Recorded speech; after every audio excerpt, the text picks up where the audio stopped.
Okay. My week reflection blog. I know this is a little late. I apologize.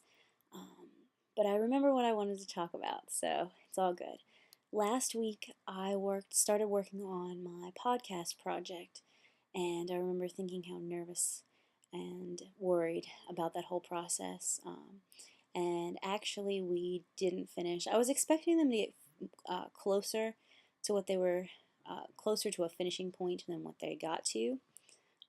But I had expected them to not finish until after their spring break. Now my students are on spring break, so they have a whole week off, which is not ideal, but um, idealistically, maybe they're thinking at one point, maybe sometime over the break, they're going to reflect a little bit about what they could be further diving into for their podcast projects. But for their podcast projects, we read Othello, and I gave students. I broke the text into different scenes, and it's about 5 pages of text for the students to read and analyze. And what I wanted them to do is read through those pages, and then stop, get to a good stopping point, and then reflect on the text, pull out things, and then actually discuss it. And, go through kind of like what we had been doing the whole time, but rather than me modeling what I want them to say and pulling out important pieces of the text, I want them to make that meaning for themselves. So it dives even more deeper into their understanding of the text than any kind of multiple choice test would, or even more so than their essay, because they're diving right into that scene, reading the scene itself and pulling stuff directly from the scene and discussing it. So, and then through the use of technology, I'm hoping that I'll be able to post all of these on GCast. I'm a little nervous because I've never worked with GCast before, so I'm a little nervous about getting everything posted.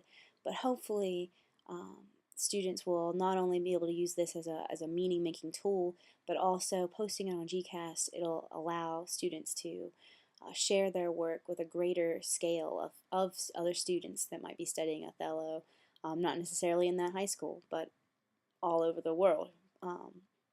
So I'm hoping that in some way that those students can share their meaning making process of Othello with other students who are studying Othello, so that um, it's a teaching tool for other seniors or other groups of students working on Othello. So that's my hopes with the whole project. Right now they're in the middle of finishing it up. They have 2 more days to work on it in the library, and then it's all due to me the second day back from their break. Um, so I'm hoping by having them work on it for the next 2 days after break, when they get back, it's kind of weaning them back into the whole process and giving them a whole 2 more days to finish working on everything. I'm still nervous about how it's all going to end. I emailed uh, my advisor 1,000 times about it, and I don't know. I'm really nervous about the whole how all of it will play out, but hopefully it all works out wonderfully. Um, and if not, it's a learning process. I'm learning from this, so that's all you can ask for. And hopefully more than anything, my students are learning from this. So we'll see. We'll see how it goes. The last thing that I wanted to really reflect on for last week is I created this. They had their test and their test review last week, and rather than just having a test review where I just create a handout and go over it, I created a handout recapping a lot of the important events that we had discussed throughout the unit. And then rather than just going over that, I used the Jeopardy template that I found online, and then I created my own questions uh, for an Othello review, and we played a Jeopardy game in class. And it went wonderfully with all of my classes except for one. And that one class, it's a really small class. So I guess um, I don't know. I didn't expect it to go so uh, wrong, I guess. My students were not taking, like that one class, the students weren't taking it seriously. Everybody was being disruptive and unruly, and it was just, I guess, reflecting back on it now, what I should have done is just stopped the game and either changed it into a different format rather than having students discuss their answers, maybe having them write it down, because for them discussing it was just not working because everybody was talking at the same time and all groups were talking and nobody was focusing, and it was just very dis disruptive and unruly. And so thinking back on it now, maybe I should have had them write down the answers that they wanted to, submit, um, rather than just discussing the answers, which would take a lot more time and they wouldn't get it through as much of the review, but it probably would have been more successful than the way it went. And then I had one student who just, she she exploded. The way I had them work is they were working in groups and they had a minute to discuss with their group members what they wanted their final answer to be. And then after that, one person from the group would submit that answer, discuss that answer with me aloud so that everybody in the classroom could hear it. And then if they missed it, I would give the next group the chance to answer that question. And so I gave the students the time to discuss it with their groups. And then the one girl that started talking to submit their answer, didn't know the answer, and she was wrong. And rather than discussing it with their groups, she just decided to state it out loud, and it was wrong. And so, to be fair to all the other groups, I had to move on. I couldn't accept another answer from that team.